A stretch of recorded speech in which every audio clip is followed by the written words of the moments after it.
नमस्कार प्यारे ज्ञानियों। आज हम पढ़ेंगे विशेषण के विषय में। हम जानेंगे आज विशेषण क्या है, इसका शाब्दिक अर्थ क्या है इसका शाब्दिक अर्थ।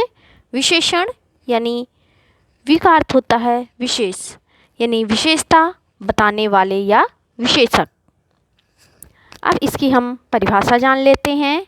जो शब्द संज्ञा या सर्वनाम की विशेषता का बोध कराते हैं विशेषण कहलाते हैं। दूसरे शब्दों में संज्ञा या सर्वनाम की विशेषता प्रकट करने वाले अथवा उनके बारे में जानकारी देने वाले शब्दों को विशेषण कहते हैं। आगे हम जानेंगे विशेष्य क्या है। विशेषण शब्द जिस संज्ञा या सर्वनाम की विशेषता बताते हैं उन्हें विशेष्य कहा जाता है। जैसे मैंने लिखा यहाँ पर फूल सुंदर है। अब जो संज्ञा शब्द है इसमें क्या है, फूल है और सुंदर इसकी विशेषता है, यानी फूल जो है ये विशेष्य हुआ और सुंदर क्या है, विशेषण है। अर्थात विशेषण का कार्य क्या होता है, वो विशेष्य की विशेषता बताता है। विशेषण का कार्य क्या है, विशेष्य की विशेषता बताना।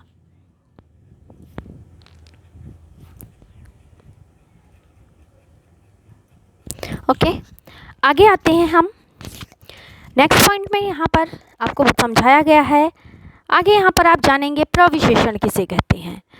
कभी कभी विशेषणों के भी विशेषण होते हैं, अर्थात ऐसे शब्दों का प्रयोग जो विशेषण की विशेषता बताते हैं वे प्रविशेषण कहलाते हैं, यानी विशेषण की विशेषता बताने वाले शब्दों को प्रविशेषण कहते हैं। अब इसको हम उदाहरण के माध्यम से समझ लेते हैं। कैसे? कुरल तमिल भाषा का सबसे छोटा छंद है। ठीक है, अब छोटा बड़ा ये सभी शब्द किस में आते हैं, विशेषण में। लेकिन सबसे छोटा, तो सबसे ये छोटा की विशेषता है कि वो सबसे छोटा है। इट मीन्स ये हुई विशेषण की विशेषता, ये हुआ विशेषण हमारा और ये हुआ हमारा प्रविशेषण। आज बहुत अधिक गर्मी है, आज अधिक गर्मी है। ठीक है, और हमेशा ध्यान रखिएगा कि जो प्रविशेषण होता है वो विशेषण से पहले प्रयोग किया जाता है। आज बहुत अधिक गर्मी है। अब अधिक क्या है, यहाँ पर विशेषण का कार्य कर रहा है और बहुत किसका कार्य कर रहा है, प्रविशेषण का।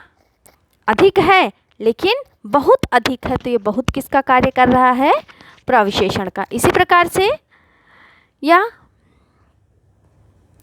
फूल बहुत सुंदर है, यहाँ पर लिखा फूल सुंदर है। अब फूल बहुत सुंदर है तो बहुत किसका कार्य करता, प्रविशेषण का।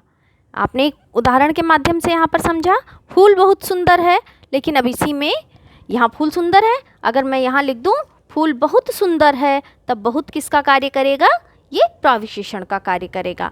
समझ में आई बात?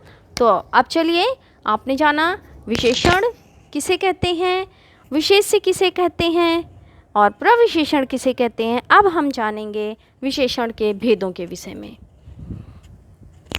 विशेषण के 4 भेद होते हैं: गुणवाचक विशेषण, परिमाणवाचक, संख्यावाचक और सार्वनामिक। गुणवाचक विशेषण कौन से विशेषण होते हैं, जो शब्द संज्ञा या सर्वनाम के रंग, रूप, गुण, दोष, आकार, प्रकार, अवस्था, दिशा, काल, स्वाद आदि, यानी इसके बाद में और भी चीज़ें हैं, का बोध कराते हैं, उन्हें गुणवाचक विशेषण कहते हैं। तो गुणवाचक में गुण और दोष दोनों को मैंने एक साथ ही प्रस्तुत कर दिया है यहाँ पर।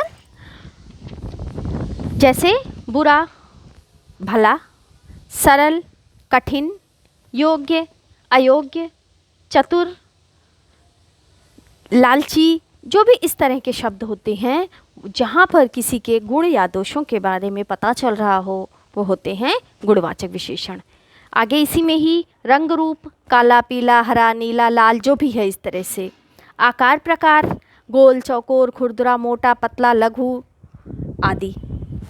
आगे इसी में अवस्था, रोगी, अमीर, जवान, बूढ़ा, युवा, ठीक है, जो भी इस तरह से है। नेक्स्ट है स्थिति, बाहरी, स्थिर, पिछला, अगला आदि, कि वो किस स्थिति में है। देशकाल, ऐतिहासिक, प्राचीन, नवीन, ताजी, बासी आदि। स्वाद में खट्टा, मीठा, कड़वा, नमकीन, जो भी है इस तरह से। फीका।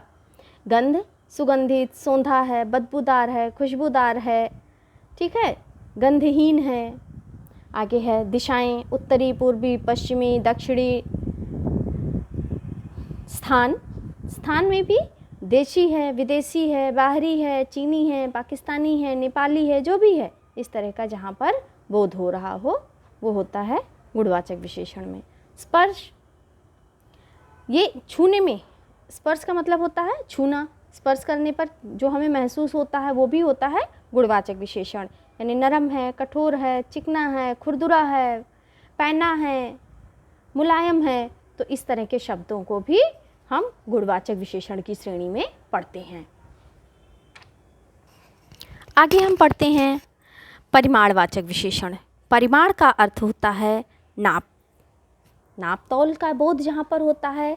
सीधे शब्दों में इसकी परिभाषा अगर जाने हम, परिमाण का शाब्दिक अर्थ होता है नाप तौल से। तो परिभाषा क्या होगी इसकी? वे शब्द जो संज्ञा या सर्वनाम के परिमाण यानी कि नाप तौल की मात्रा का बोध कराते हैं उन्हें परिमाणवाचक विशेषण कहते हैं। अब परिमाणवाचक विशेषण दो तरह के होते हैं। कभी कभी आपने महसूस किया हो कि हमें किसी चीज़ की निश्चित मात्रा का ज्ञान होता है और कभी कभी हमें उसी पदार्थ की निश्चित, उसी वस्तु की या पदार्थ की निश्चित मात्रा का निश्चित ज्ञान नहीं होता है। तो इसके दो उपभेद होते हैं परिमाणवाचक के, एक निश्चित परिमाणवाचक और दूसरा अनिश्चित परिमाणवाचक। तो जहाँ पर आपको किसी भी पदार्थ की, किसी भी वस्तु की मात्रा का निश्चित ज्ञान होता है वो आता है निश्चित परिमाणवाचक, और जब आपको उसी वस्तु की या उसी पदार्थ की मात्रा का निश्चित ज्ञान ना हो, उसी संज्ञा का आपको या पदार्थ का, वस्तु का आपको निश्चित ज्ञान ना हो, वो होता है निश्चित अनिश्चित परिमाणवाचक। अगर ज्ञात है तो निश्चित, नहीं ज्ञात है तो अनिश्चित। जैसे निश्चित में आपने ये उदाहरण के माध्यम से हम समझेंगे 2 लीटर, 1 किलो, 1 मीटर, कि यहाँ पर आपको कंफर्म है यानी निश्चित है कि ये आपके पास मात्रा इतनी है। 1000 मीटर कपड़ा, 5 टन गेहूँ कह सकते हो, कुछ भी कह सकते हो, 4 मन, एक मन होता है फीलिंग से, भावनाओं से, हृदय से संबंधी, और यहाँ पर ये जो मन है ये होता है वजन का मात्रक, भार का मात्रक ये भी होता है, ठीक है, नाप माप का साधन। तो ये मन होता है 14 किलो के बराबर एक मन होता है। आगे अनिश्चित परिमाणवाचक में मुझे कुछ दूध दे दो, थोड़ा सा चावल चाहिए, ढेर सारा घी डाल दो, कुछ अनाज की बोरियां रख दो। अब कितनी बोरियां रखनी है आपको वो नहीं पता है, और अनाज की जो कुछ अनाज दे दो, अब कितना अनाज देना है, कौन सा अनाज देना है आपको यहाँ पर ये नहीं पता है। कुछ में वो 10-5 कुंटल भी हो सकता है और 10-5 किलो भी हो सकता है। तो आपको वहाँ पर जहाँ पर मात्रा का निश्चित ज्ञान ना हो वहाँ पर होगा अनिश्चित परिमाणवाचक। देखिए अब दोनों जगह पर 1000 मीटर कपड़ा और हजारों मीटर कपड़ा। 1000 मीटर आपको स्पष्ट रूप से पता है कि आपको 1000 ही चाहिए, और यहाँ पर हजारों मीटर कपड़ा यानी कितने हजार ये आपको स्पष्ट नहीं है, और कपड़ा हमेशा मीटर में होगा।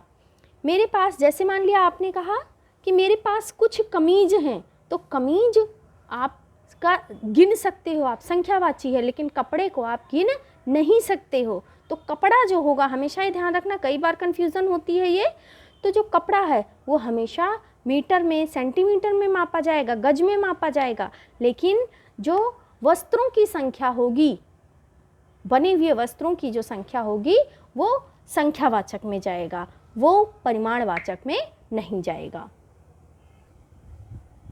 नेक्स्ट है संख्यावाचक विशेषण। जो शब्द संज्ञा या सर्वनाम की संख्या का बोध कराएं संख्यावाचक विशेषण कहलाते हैं। संख्यावाचक संख्या, गिनती, वाचक बोलने वाले अर्थात जो संख्याओं का बोध कराते हों। इसके भी दो भेद होते हैं, उपभेद हैं इसके दो। एक है निश्चित संख्यावाचक और दूसरा है अनिश्चित संख्यावाचक। निश्चित संख्यावाचक में कौन कौन से आएंगे, किस प्रकार के शब्द होंगे, जैसे क्रमवाचक, पूर्ण संख्यावाचक, अपूर्ण संख्यावाचक, समुदायवाचक, समुच्चयवाचक। अब क्रमवाचक में हम क्या पढ़ेंगे, पहला, दूसरा, छठा बच्चा, बेंच पर बैठा हुआ दूसरा बच्चा, इस तरह से।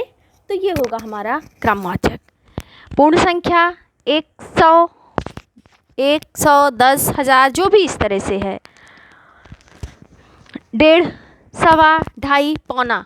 कई बार हम अपने घरों में अगर कोई हम टाइम पूछता है तो कहते हैं ना 1:30 बज गए, 1:45 हो रहे हैं, तो उस समय हम जानते हैं कि ये अपूर्ण यानी कि पूरी नहीं है वो संख्या। पौना जो है वो 0.25 के बाद में जाकर के पूर्ण हो जाएगा, 1 बन जाएगा। ढाई जो है वो 2.5 होता है यानी 2.5। ठीक है, तो यहाँ पर संख्या पूरी नहीं होती है यानी कि जो अपूर्ण संख्या होती है। ये भी हम निश्चित संख्यावाचक में पढ़ते हैं। समुदायवाचक, वे दोनों लोग, चारों ओर, सबके सब। समुच्चयवाचक, शतक, सैकड़ा, जोड़ा आदि शब्द, जिसमें समूचे का बोध हो रहा हो, पूरे का बोध जो करवा रहा हो। अब आगे हम पढ़ते हैं अनिश्चित संख्यावाचक। अनिश्चित संख्यावाचक जिसमें हमें संख्याओं का निश्चित ज्ञान ना हो, जैसे कुछ आम यहाँ रख दो। अब कितने आम यहाँ रखने हैं आपको नहीं पता है। ठीक है, मेरे पास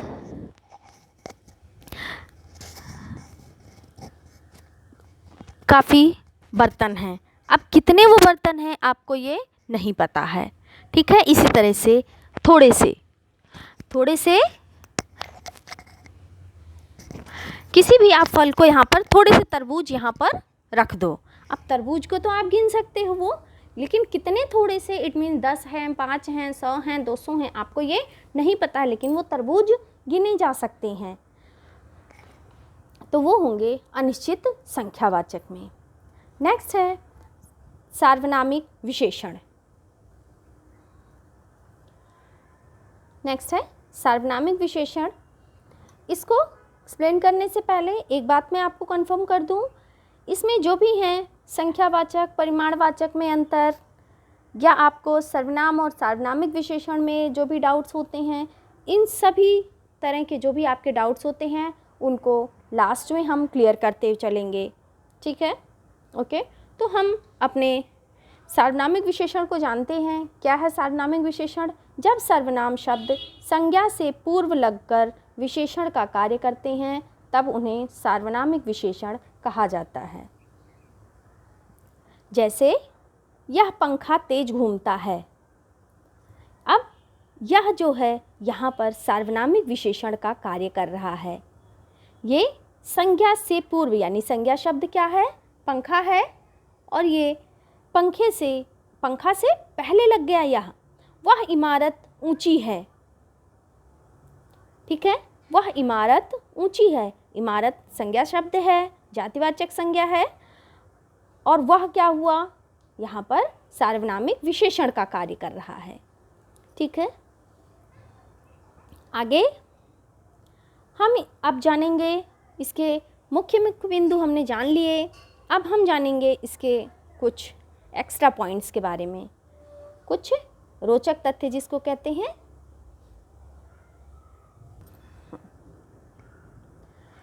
तो अब हम जानेंगे विशेषण की अवस्थाएं। एक कहते हैं, कभी कभी ऐसे भी आपने सुना होगा, राम श्याम से अच्छा है। ठीक है, और राम सबसे अच्छा है। सबसे पहले हम क्या कह सकते हैं? राम अच्छा है, राम श्याम से अच्छा है, और तीसरा हम जानते हैं राम सबसे अच्छा है। ठीक है, अगर कक्षा की बात होती है तो कक्षा में कहा गया एक होता है, कई बार तारीफ करते हुए, रचना अच्छी लड़की है, रचना सुषमा से अच्छी लड़की है, और वहीं पर रचना कक्षा में सबसे अच्छी लड़की है। तो यहाँ पर हमने तीनों रूप पढ़ा। ठीक है, तो जो प्रथम रूप होता है, प्रथम अवस्था जो होती है उसको मूलावस्था के नाम से जानते हैं, और दूसरी अवस्था जो होती है उसको उत्तरावस्था से, और तीसरी अवस्था को उत्तमावस्था के नाम से जानते हैं।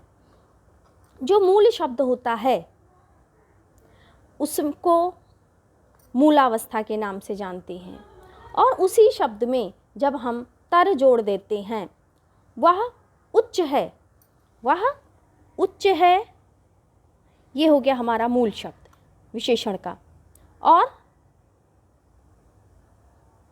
वह उच्चतर है, उच्चतर, ये हो गई हमारी उत्तरावस्था, और वह उच्चतम है यानी कि वो सर्वश्रेष्ठ है, उच्चतम है, तो ये हो गई हमारी श्रेष्ठतम अवस्था। ठीक है, चलिए अब हम जानते हैं संख्यावाचक और परिमाणवाचक विशेषण में अंतर।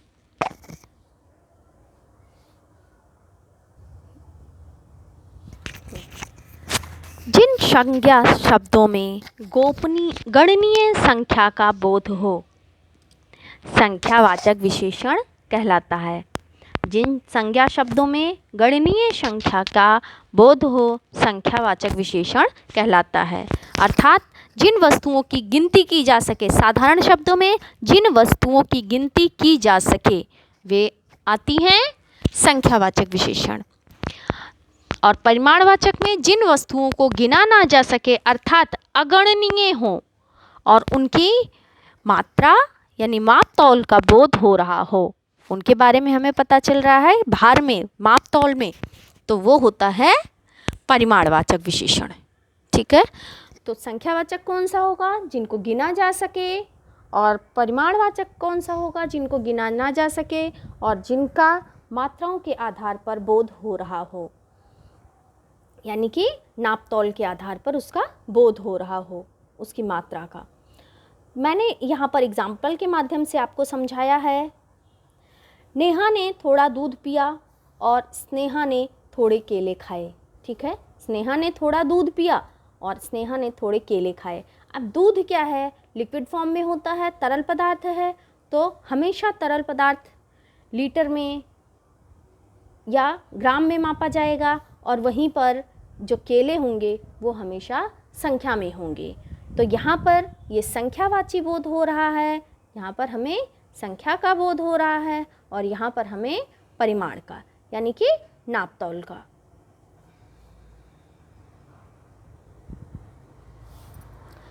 अब सर्वनाम और सार्वनामिक विशेषण में अंतर जान लेते हैं। हमने परिभाषा में पढ़ा है सार्वनामिक विशेषण की कि जब सर्वनाम शब्द संज्ञा से पूर्व लगकर विशेषण का कार्य करते हैं तो वे सार्वनामिक विशेषण होते हैं। और सर्वनाम क्या होते हैं? जो संज्ञा या जो संज्ञा के स्थान पर प्रयोग किए जाते हैं वे शब्द होते हैं सर्वनाम। मैंने यह पढ़ लिया। ठीक है, मैंने यह पढ़ लिया, यहाँ पर मैंने क्या है? सर्वनाम के रूप में। वह बहुत होशियार है, वह क्या है? सर्वनाम है। लेकिन यहीं पर मैंने यह निबंध पढ़ लिया, वह लड़का बहुत होशियार है। ठीक है, अब निबंध संज्ञा शब्द है और लड़का संज्ञा शब्द है, यानी यहाँ पर ये जो सर्वनाम शब्द प्रयोग किया गया है, यह वह, मैंने भी सर्वनाम शब्द है।